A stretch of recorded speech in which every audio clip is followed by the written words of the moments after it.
वर्ग साथियों बहनों को सबको मेरी तरफ से क्रांतिकारी लाल सलाम।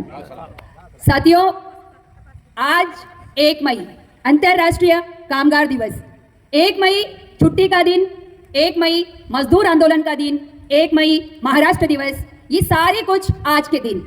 आज हम सब मिलकर उन करोड़ों हाथों को सलाम करते हैं जो इस हिंदुस्तान को बनाते हैं, और वो हैं हमारे कामगार भाई बहन जो इस हिंदुस्तान को बनाते हैं। हम अक्सर अपनी रैली में, अपने भाषण में कहते हैं, कौन बनाता हिंदुस्तान, देश का मजदूर और किसान। आज उनको याद करने का दिन है, उन मजदूर साथियों को याद करने का दिन है जिनकी वजह से आज हम यहाँ पर हैं। उन शहीदों को याद करने का दिन है जिनकी शहादत की वजह से आज हम यहाँ पर हैं। साथियों, मुझसे पहले वक्ताओं ने अपनी बात यहाँ पर रखी और बहुत अच्छी तरीके से उन्होंने अपनी बात आप तक पहुंचाई। मजदूर इतिहास हो, मजदूर के 4 लेबर कोड जो आए हैं, उन सारे विषयों पर उन्होंने बात की और आपके सामने वो तथ्य रखे हैं। साथियों, एक समय था जब मई दिवस ऐसा जलसा मनाया जाता था जैसे कि किसी के घर में शादी ब्याह का माहौल होता है, लेकिन धीरे धीरे वो उत्साह कम होने लगा। और आज जो 4 लेबर कोड आए हैं, मुझे नहीं पता, आपको नहीं पता कि अगले साल हमें मई दिवस मना भी पाएंगे कि नहीं, क्योंकि जिस हिसाब से सरकार रोज नए नए कानून ला रही है, मजदूरों के विरोध में जो कानून आ रहे हैं, वो हमें हमारी जो आजादी है उसको खतरे में डाल रही है। साथियों, जो 4 लेबर कोड सरकार लेकर के आ रही है, जो कि पहले के 44 लेबर कानून थे जो आजादी के पहले अंग्रेजों के समय हमारे बाप दादाओं ने लड़कर छीन करके उनसे लिए थे, आज सरकार ने उनको 4 लेबर कोड में परिवर्तित कर दिया है। आज सरकार कहती है कि 8 घंटे काम नहीं करना है, 8 घंटे काम करने के बाद बाकी का समय क्या करोगे, बीवी की शक्ल देखोगे? अरे घर में मत बैठो, काम पे आओ, पैसे कमाओ तो तुम्हारी बीवी खुश होगी। ये कौन कहता है? ये सरकार कहती है। मतलब सरकार चाहती है कि मजदूर मशीन बन जाए। हम मशीन, हमारे घर में जो फैन होता है, एसी है, हम उसको भी बीच बीच में बंद करते हैं कि अगर कंटिन्यू चलती रहे, गर्म हो जाए तो खराब हो जाए, लेकिन सरकार कहती है कि मजदूर कंटिन्यू काम करे। 1986 में शिकागो में आज ही के दिन मजदूरों ने काम के घंटे तय किए थे। उन्होंने कहा था 8 घंटे काम, 8 घंटे आराम और 8 घंटे मनोरंजन। और आज की सरकार कह रही है 12 घंटे काम, 16 घंटे काम, ना कोई आराम ना कोई मनोरंजन। हमने कोविड के समय देखा कि हमारे देश के किसान किस तरीके से दिल्ली के अलग अलग बॉर्डर पर बैठे हुए थे। क्यों बैठे थे? जब हम सब घर में थे, हम डर रहे थे, अगर एक छींक भी आ जाती थी परिवार में किसे, तो हम उससे दूरी बनाए लेते थे कि कहीं हमें कोरोना ना हो जाए। लेकिन हमारे देश के जाबाज किसान वो अलग अलग बॉर्डर पर बैठे हुए थे, क्योंकि इस देश की जो सरकार है, जो पूंजीपतियों की सरकार है, वो 3 काले कानून लेकर के आई थी किसानों के लिए। और क्या कहा? ये कानून किसानों के हित में है। आज वही सरकार मजदूरों के साथ कर रही है कि ये 4 लेबर कोड जो है वो मजदूरों के हित में है। मैं पूछना चाहती हूं सरकार से कि सरकार को कैसे पता कि किसानों का हित किसमें है, किसमें नहीं, मजदूरों का हित किसमें है, किसमें नहीं। ये मैं जानती हूं कि मेरा हित इसमें है या नहीं, ये कोई पड़ोसी नहीं जानता है। मेरे घर में शाम को क्या बनेगा ये मैं तय करूंगी, सरकार तय नहीं करेगी। पर हमारे देश में 2014 के बाद से जो सरकार आई है, वो सरकार पूंजीवादियों की सरकार है। वो सरकार सिर्फ और सिर्फ अडानी अंबानी के बारे में सोचती है। वो सरकार गरीब मजदूरों के बारे में नहीं सोचती। हमने कोविड में देखा किस तरीके से एक सन की रात को 9 बजे आता है और कहता कल से लॉकडाउन हो जाएगा। क्यों मौका नहीं मिला मजदूरों को घर जाने का? क्यों मौका नहीं मिला जो अलग अलग जगह पर हैं वो अपने घर तक जाए? एक दिन आकर के आप 9 बजे आकर के कह देते हैं कल से नोटबंदी, कल से आपको लॉकडाउन में रहना पड़ेगा। और हमने देखा जो सड़कें मजदूरों ने बनाई थी, उन सड़कों को हमारे मजदूरों ने पैदल ही नाप लिया। चलते रहे, सोते रहे, कई रेलवे लाइन पे कट गए, कोई रास्ते में मर गए। बहने, हम आधी आबादी को नहीं भूल सकते हैं। उन बहनों ने जो चल रही थी, जो प्रेग्नेंट थी, रास्ते में चलते चलते डिलीवरी हुई, बच्चे की नाल ब्लेड से काटी और उसी खून में लथपथ वो बहन आगे निकल गई। ये हमारे देश की सरकार कथनी और करनी।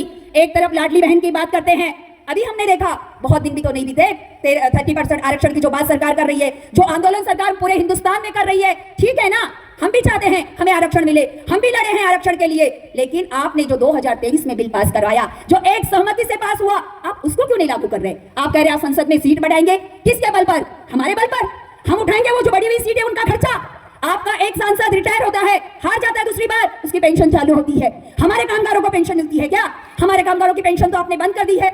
आज 1886 और आज 2026 का जो कामगार है वो पूरी तरीके से बदल गया है। हिंदुस्तान में 52 करोड़ अगर कामगार है तो उसमें से 90% कामगार साथियों असंगठित क्षेत्र से आता है। खेत मजदूर है, मनरेगा में काम करने वाला है, और सबसे ज्यादा जो मजदूर है वो ऑनलाइन जो हम बात करते हैं, हम ओला उबर की बात करते हैं, हम जोमेटो की बात करते हैं, हम अमेजोन की बात करते हैं, हम स्विगी की बात करते हैं, वो कामगार जिसकी कहीं पर भी नोंद नहीं होती है, वो कामगार जिसको कोई मिनिमम वेज लागू नहीं होता है, वो कामगार जिसका छुट्टी कोई तय नहीं करता है, वो कामगार जिसको ग्रेजुएटी पेंशन कहीं पर भी लागू नहीं होती है, वो कामगार आज सबसे बड़ी संख्या में हिंदुस्तान में हमारे सामने है।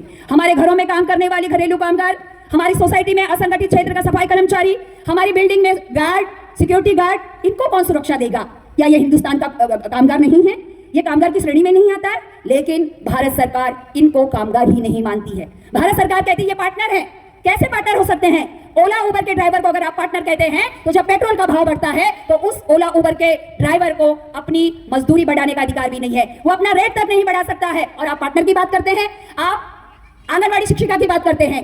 कोविड के टाइम पे अगर हिंदुस्तान में सबसे कम मृत्यु दर रही है, अगर WHO ने हिंदुस्तान की पीठ थपथपाई है कि शाबाश हिंदुस्तान में कोविड में सबसे कम मृत्यु दर हुई है, तो इसका श्रेय जाता है असंगठित क्षेत्र की आंगनवाड़ी कार्यकर्ता और आशा वर्कर को, जो घर घर जाकर के आपका ऑक्सीजन चेक कर रही थी, जो जरा सा भी कुछ होता था तो आपको डॉक्टर तक लेकर के जा रही थी, और शाम को घर जाकर के अपने परिवार से भी नहीं मिलती थी, क्योंकि उसको लगता था कि अगर उसमें कहीं पर भी कोविड के कोई जीवाणु होंगे तो उससे उसके परिवार को जाएंगे। वो अपने परिवार से अलग रहती थी और दूसरे दिन फिर निकलती थी अपना थैला लेकर। बहुत सारी जगह पर उनके साथ में मारपीट भी हुई। उस दौरान बहुत सारी बहनें भी गुजरी, लेकिन सरकार ने फूल बरसाकर स्वागत किया। लेकिन जब उन्होंने पेंशन की बात की, जब उन्होंने अपनी पगारवाढ़ की बात की, तो सरकार ने थाली बजा करके कहा हमारे पास आपको देने के लिए पर्याप्त धन नहीं है, बजट नहीं है। आज अगर आंगनवाड़ी में बच्चे पढ़ रहे हैं, भारत में अगर कुपोषण की दर कम हुई है तो वो आंगनवाड़ी की बहन की वजह से हुई है। साथियों, हम कैसे भूल जाते हैं कि हमारे बाप दादाओं ने जो कुछ किया, जो लड़ाई लड़ी और हमको यहां तक पहुंचाया, लेकिन आज ये चड्डीधारी हमको सिखाते हैं, ये हमको कहते हैं कि राष्ट्रवाद क्या होता है, ये हमको कहते हैं कि आपको पता है वंदे मातरम क्या होता है। अरे ठीक से जन मन गण तो आपको गाने नहीं आता और आप हमको सिखाते हैं। आप मजदूर में फूट डालते हैं क्योंकि आपकी ही नीति है ना, फूट डालो राज्य करो। आज आप वो मजदूरों के साथ में करते हैं। हम कहते हैं समान काम का समान वेतन, लेकिन आप वो नहीं मानते। आपकी जितनी भी पॉलिसी अगर आज हम देखते हैं, वो सारी पॉलिसी मजदूर विरोधी पॉलिसी है। आज मालिक कभी भी अपनी फैक्ट्री बंद कर सकता है। आज हम आंदोलन करते हैं, हड़ताल करते हैं, लेकिन 4 लेबर कोड अगर लागू हो गए तो हमें आंदोलन और हड़ताल करने का भी अधिकार नहीं है। आपको 40 दिन पहले नोटिस देना होगा अगर आपको हड़ताल करनी है। आप अगर आंदोलन कर रहे हैं, पहले तो आपको परमिशन नहीं मिलेगी, और अगर आपने जानबूझ करके बिना सरकार के, बिना पुलिस की परमिशन के आंदोलन कर लिया तो आपको 5 साल तक की सजा नहीं बोल सकते। 5 साल के बाद आप पे गुनाह तय होगा। 5 साल तक आपको कहीं पर भी जमानत नहीं मिलेगी, सिर्फ आप 5 साल अंदर रहेंगे। 5 साल के बाद तय होगा कि आपने जो आंदोलन किया वो सही था या गलत था, आप उसमें कल्पित हैं या नहीं। ये जो नया महाराष्ट्र में सेफ्टी जन सुरक्षा कायदा आया है, अगर आपको याद होगा अंग्रेजों को टाइम पे सेफ्टी बिल था उसका, जिसका विरोध भगत सिंह ने किया था। आज उसी को बदल करके हिंदी में जन सुरक्षा कायदा लेकर के आए हैं। अभी साथी ने कहा कि आपको पता होना चाहिए कि आप किसी भी मुद्दे पे लड़ रहे हैं। अरे शिवाजी कौन होता उसको पढ़िए, आप इतनी अभद्र भाषा की बात कर रहे हैं। आपका मंत्री कह रहा है कि गोविंद पानसरे गुजर चुके हैं, उन पे FIR दर्ज हो। अरे मुझे लगता है 5वीं 6वीं में पढ़ने वाले बच्चे को भी पता होगा कि अगर कोई गुजर गया, उस पे पहले से कोई केसेस हैं तो वो केस खारिज होते हैं, न कि मरने के बाद किसी पे गुनाह दाखिल होता है। ये तो मंत्री की सोच है, ये मंत्री की पढ़ाई है। पर क्या करे, जब ऊपर उच्च पद पर बैठे वाले की डिग्री की हम बात नहीं कर सकते, उससे जब डिग्री की बात करते हैं तो उसके नेता से हम क्या बात करें। साथियों, बहुत सारी बातें हैं, लड़ने की जरूरत है, क्योंकि चुप रह करके अब और हम तमाशबीन नहीं बन सकते हैं। हमको यह आजादी लड़ करके मिली है, ये 2014 के बाद वाली आजादी नहीं है जो उनकी एक मंत्री कहती है कि 2014 के पहले जो आजादी मिली थी वो भीख में मिली थी। आजाद तो देश 2014 में हुआ है, तो बिल्कुल उनके लिए देश 2014 में आजाद हुआ होगा। हमारे लिए देश हमारे बाप दादा ने 1947 में आजाद कर दिया था। हम उस आजाद देश के लोग हैं और इसके लिए हमें आजादी और गुलामी में फर्क महसूस होता है। हमें पता है आप किस तरीके से बहनों के कंधे पर बंदूक रख करके चला रहे हैं। आपने लाडली बहन की योजना लाई और आपने कहा सारी बहनों को हम 3000 रुपया देंगे, लेकिन लाडली बहन में आंगनवाड़ी की कार्यकर्ता नहीं आती है, लाडली बहन में आशा वर्कर नहीं आती है, लाडली बहन में मिड डे मील वर्कर नहीं आते हैं। लाडली बहन में सिर्फ वो आते हैं जिनको सरकार ने 1 बार 2 बार तक पैसे दिए, और अब सरकार कह रही है कि हम जानकारी हासिल की तो हमें पता चला आपके घर में 2 व्हीलर है, आपके घर में AC है, तो हम आपको लाडली बहन की योजना से हटा रहे हैं। सवाल यह है कि हम पढ़े लिखे हैं, कितनी जागरूकता हम में है, हम क्यों नहीं समझते कि हमारे वोट का क्या गलत उपयोग हो रहा है। हम आज देख रहे हैं बंगाल में जो हो रहा है, ये बिल्कुल कोई राजनीतिक मंच नहीं है साथियों, इस बात को मुझे पता है, लेकिन जो देख रहे हैं हम, क्योंकि वहां पर सरकार जिस फौज को हम सलाम करते हैं, जिस फौज के बल पर आज हमारा देश सिक्योर है, जिस फौजी की वजह से हम रातों को चैन की नींद सोते हैं, वही फौजी आज वहां पर निहत्थे लोगों पर मारपीट कर रहे हैं। ये शर्म की बात है। आज बिका हुआ जो तंत्र है, जो इलेक्शन कमिश्नर है, आप निष्पक्ष इलेक्शन कीजिए। आप कितने लोगों का नाम, 13 लाख लोगों का नाम आपने काट दिया और आपका जज साहब कह रहा है कि कोई बात नहीं, इस बार वोट नहीं दिया तो अगली बार वोट दे देना। ये जो है कि मेरी सत्ता, सिर्फ सत्ता जो हिटलर ने किया था, आज वही हमारे देश में हो रहा है। बिल्कुल साथी ने कहा कि कोई पुलिस वाला होगा, सुन रहा होगा, मेरे आंख के सामने पुलिस वाला है और बिल्कुल सुन रहा होगा। और हम जानते हैं कि हम जहां पर भी मीटिंग लेते हैं, जब भी हम मन से कुछ कहते हैं, हमारी रिकॉर्डिंग वहां पहुंच जाती है। जब भी सिखाया हम बोलेंगे अपने हक के लिए, क्योंकि जो मौत हिटलर मरा, हमें लगता है वही मौत ये हिटलर भी मरेगा, क्योंकि ये सिर्फ और सिर्फ मुनाफाखोरों का साथ देता है, ये मजदूरों का साथ नहीं देता है। ये मजदूरों के बारे में नहीं सोचता है। आज महंगाई कहां से कहां हो गई, आज इजराइल आंखें दिखा रहा है, आज अमेरिका आंख दिखा रहा है। और शर्म से डूब मरना चाहिए इस प्रधानमंत्री को, जो एक शब्द नहीं कह रहा है, जो घुटने टेके हुए है, जो ये तक नहीं कह रहा है कि जो हो रहा है वो गलत है। ये गलत को गलत नहीं कह सकता है, ये सिर्फ मौन रह सकता है। ये मन की बात कर सकता है, इसको मन की बातें करनी बहुत अच्छी लगती है, इसको फोटोग्राफी करनी बहुत अच्छी लगती है, लेकिन ये काम की बातें नहीं करते हैं। ये पूरे हिंदुस्तान, पूरी दुनिया की सैर करते हैं, लेकिन मणिपुर जल रहा है, मणिपुर में जो हालत हुई है वहां पर ये नहीं जाते हैं।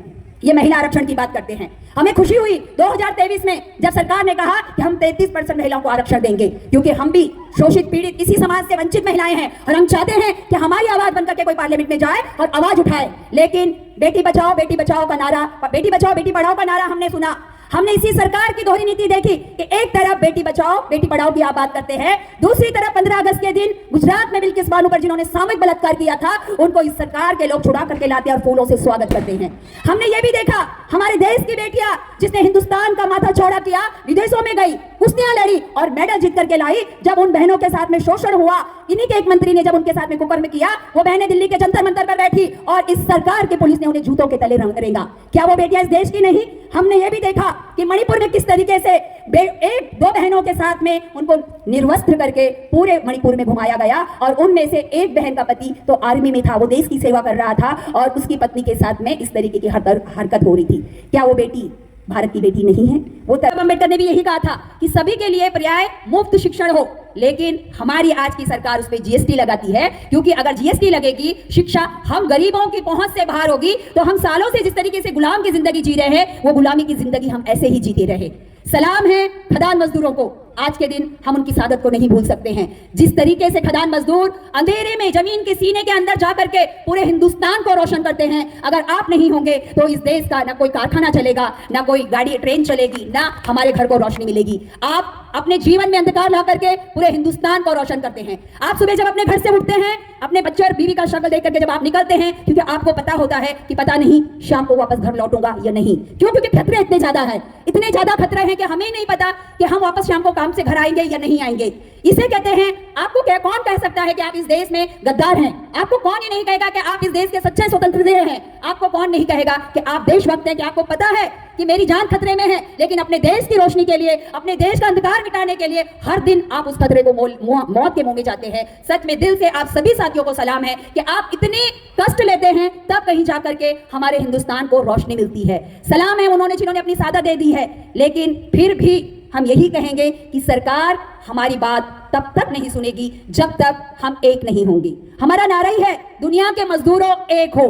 तो दुनिया के मजदूरों एक सिर्फ संगठित क्षेत्र के नहीं, असंगठित क्षेत्र के मजदूरों को भी एक होना होगा। उन मजदूरों को भी साथ में आना होगा जो इन मोबाइलों के पीछे हैं, जो ऐप बनाते हैं, जो घरों में काम करने वाली बहनें हैं, जो हमारी पहुंच से बाहर है। मुझे लगता है मजदूर की स्थिति तब तक नहीं सुधरेगी जब तक कि दूसरा मजदूर उसे अपने साथ हाथ ना दे। उस मजदूर को हाथ देना होगा, उसे सम्मान देना होगा। जैसे अभी साथी ने कहा कि गांधी जी ने कहा था कि कोई भी काम छोटा और बड़ा नहीं होता है। बिल्कुल, हम अपने ऑफिस में अगर कोई सफाई कर्मचारी इधर आ, ये काम कर, ये एक कप चाय लेके आ, मुझे लगता है उसका नाम होगा, हमको उसको नाम से बुलाना चाहिए। हमारी आधी आबादी यहाँ पर बैठी हुई है जो अक्सर सब्जी लेने जाती है, शॉपिंग करने जाती है। मुझे लगता है ठेले वाला जो है, जो आपके दरवाजे तक सब्जी लेकर के आता है, जो आपके दरवाजे तक फ्रूट लेकर के आता है, उससे बार्गेनिंग मत कीजिए। आप मॉल में जाती हैं, आप ऑनलाइन सामान जब मंगाते हैं, क्या आप बार्गेनिंग करते हैं? नहीं करते हैं। हम महिलाओं की आदत होती है कि जब तक बार्गेनिंग नहीं की तब तक हमको लगता है हमने कुछ नहीं किया। तो हम अगर वो 100 रुपए का बोल रहा है तो हम सीधे कहते हैं 20 रुपए में दे दे। लेकिन ठेला मजदूर का सोचिए, इस 47-46 डिग्री में वो आपके दरवाजे तक सब्जी लेकर के आता है, उससे 10 रुपए के लिए खिचखिच मत कीजिए। हो सके तो उसको बिठा करके 2 गिलास पानी पिला दीजिए। क्यों? क्योंकि वो भी मजदूर है, उसकी मजदूरी पे ही उसका परिवार चलता है। साथियों, बहुत अच्छी बातें यहाँ पर मैं उससे पहले वाले वक्ताओं ने कहा। मैं थोड़ा सा आपको आईटक के इतिहास के बारे में बताऊंगी और उसके बाद मैं अपनी बात को समाप्त करूंगी। आईटक का जन्म 1920 में हुआ और हिंदुस्तान में मई दिवस 1923 में पहला मई दिवस चेन्नई में मनाया गया। 1920 से 2026 105 साल का आईटक का इतिहास, जिसके पहले अध्यक्ष लाला लाजपत राय थे, उसके बाद नेहरू जी, सुभाष चंद्र बोस, बीवी गिरी, ये बहुत सारे लोग उसमें आए। 105 साल का इतिहास हमें और ऊर्जा देता है। 105 साल का इतिहास ये बताता है कि हम लाल झंडे वाले, ये जो लाल झंडा है ये किसी कलर में नहीं, ये हमारे पूर्वजों के रक्त से रंगा हुआ झंडा है। अगर ये लाल झंडा नहीं होगा तो हमारा कोई अस्तित्व नहीं है। हम लड़ रहे हैं अपने पुरखों की दी हुई आजादी को बचाने के लिए। या हमारे पुरखों ने जो आजादी हमें दी, हमारे पुरखे इतने समझदार थे कि उन्होंने इन्हें कभी सत्ता में आने नहीं दिया, लेकिन हमसे 15 लाख के लालच में गड़बड़ी हो गई, क्योंकि इन्होंने कहा था कि हम आएंगे और आप सबके खाते में 15-15 लाख रुपया देंगे। 15 लाख तो बहुत दूर की बात है, 15 रुपए भी हमारे खाते में नहीं आए। जो मिनिमम बैलेंस हमारे अकाउंट में रहता है अब तो वो भी कटना शुरू हो गया है, क्योंकि पहले ये कहा गया जीरो बैलेंस पे खाता खोलेंगे। जीरो बैलेंस के बाद कहा कि आपको मिनिमम उसमें डालना पड़ेगा। मेरी आशा वर्कर, मेरी आंगनवाड़ी की बहन, मेरी मिड डे मील वर्कर, मेरी घरेलू कामगार बहन के खाते में मिनिमम बैलेंस अगर नहीं रहता है तो जो भी पैसा है उसमें से हर महीना थोड़ा थोड़ा कटने लग जाता है। तो मैं वही कहूंगी कि आईटक देश की एकमात्र ऐसी संगठन जो आजादी की पहले से है। उसके बाद आज हिंदुस्तान में भारत सरकार द्वारा रिकॉग्नाइज 12 ट्रेड यूनियन हैं जो कि अलग अलग क्षेत्रों में काम कर रहे हैं। बहुत सारी जगह पे वो हमारे साथ में कंपटीशन में भी रहते हैं, लेकिन हमारा अपना इतिहास है कि हम मजदूर एकता की बात करते हैं। हम ये कहते हैं कि आप लाल झंडे के साथ में हैं तो आप किसी भी पार्टी को मानो, आप किसी भी झंडे के साथ में हो, आप किसी को भी मतदान करते हो, लेकिन जब आप आईटक में हैं तो आप आईटक के कामगार हैं। हम कभी ये नहीं कहते हैं कि आईटक में सिर्फ और सिर्फ कम्युनिस्ट लोग आएंगे, विचारधारा वाले लोग आएंगे। हमारे यहाँ पर आज जो सत्ता में बैठे हैं उनकी विचारधारा के कामगार भी हैं। हमारे लेफ्ट राइट सारे लोग उनकी विचारधारा के लोग आज आईटक में हैं। क्यों? क्योंकि हम कामगार की बात करते हैं। हम कभी भी बिचौलिया बन करके सेटलमेंट की बात नहीं करते हैं। हम बात करते हैं कि मजदूर को जो हक है वो हक उसे मिलना चाहिए। हम अक्सर भूल जाते हैं कि इस देश में आधी आबादी जो है उसको बराबरी का दर्जा नहीं है। पुरुष और महिला जहां काम करते हैं वहां पर अक्सर जो मिनिमम वेजेस की बात होती है, जो पगार की बात होती है, महिला कर्मचारी जो होती है उसको पुरुष के हिसाब से 20% कम मजदूरी दी जाती है। और घर में तो जो 24 घंटे काम करती है उसको तो कोई भी हिंदुस्तान के दुनिया का कोई भी देश महिलाओं को जो घर में काम करती, जिनको हम हाउस वाइफ कहते हैं, उनको तो गिनती ही नहीं है कि ये भी कामगार है, और जबकि वो बिना पैसे की कामगार है। और जो बहनें दोहरी जिंदगी जीती हैं, बाहर भी काम करती हैं, अक्सर कहा जाता है कि वो काम पे से आकर फिर काम पे जाती है। मतलब पूरे दिन कहीं ऑफिस में, फैक्ट्री में, स्कूल में, हॉस्पिटल में काम करने के बाद वापस अपने घर पे फिर वो काम संभालती है, किचन में काम करती है। उन बहनों को सलाम है जो कोविड में सबसे पहले जब लॉकडाउन लगा और सबने कहा कि भैया आप घर में रहो, आप काम, अगर ऑनलाइन किसी का काम है तो वो ऑनलाइन काम करेगा और जो ऑनलाइन काम वाले नहीं है वो घर में बैठे रहेंगे। लेकिन उस वक्त सबसे ज्यादा जो काम हुआ वो काम किया घर में रहने वाली बहनों ने। वो ऑनलाइन काम के साथ साथ में, हाँ, क्योंकि जब बच्चा सुबह स्कूल जाता है टिफिन बना के दे दिया, पति जाता है ऑफिस उसको टिफिन दे दिया, दिन भर वो अपने घर का काम करती है। लेकिन लॉकडाउन में सबसे ज्यादा डिमांड आती थी कि अब ये बना दो, अब वो बना दो, अब तुम क्या कर रही हो। मतलब 24 और मैं एक डॉक्टर की बात कर रही हूँ कि हम उनसे बात कर रहे थे ऑनलाइन, उन्होंने कहा कि साइकिक बहुत ज्यादा बढ़ने लगे। कारण क्या है कि पहले उस बहन को थोड़ा सा आराम करने का मौका मिलता था, अब घर में बच्चे भी हैं, पति भी है, दिन भर घर में है, तो डिमांड इतनी हो गई कि उसको ही नहीं समझ में आ रहा कि वो अपने लिए थोड़ा सा समय कब निकाले। और इस वजह से वो बहनें डिप्रेशन में जाने लगी, वो बहुत ज्यादा रूड हो गई हैं, वो बहुत लाउड बात करने लगी हैं, लेकिन उसके बावजूद भी वो दोनों फ्रंट पे डटी रही। साथियों, बहुत अच्छा लगा। पहली बार आपके क्षेत्र में आई हूँ, नागपुर तक कई बार रैली में आई हूँ, मीटिंग्स में आई हूँ। कोल के बारे में बहुत ज़्यादा जानकारी नहीं, क्योंकि असंगठित क्षेत्र में ज़्यादा काम करती हूँ, इसलिए आपके सामने भी जो बात कर रही थी वो असंगठित क्षेत्र की ही बात में ज़्यादा कर रही थी। तो यहाँ आकर के ये देखा कि किस तरीके से कोयला निकलता है, बाहर से ही देखा और वो देख करके बहुत डर लगा। इसलिए वापस आप साथियों को कि किस हिम्मत से आप अंदर जाते। एक अपनी पर्सनल चीज आपसे शेयर करना चाहूंगी। मैं कभी लिफ्ट में नहीं बैठती हूँ क्योंकि मुझे बहुत डर लगता है। मैं 2 बार लिफ्ट में फंस गई थी।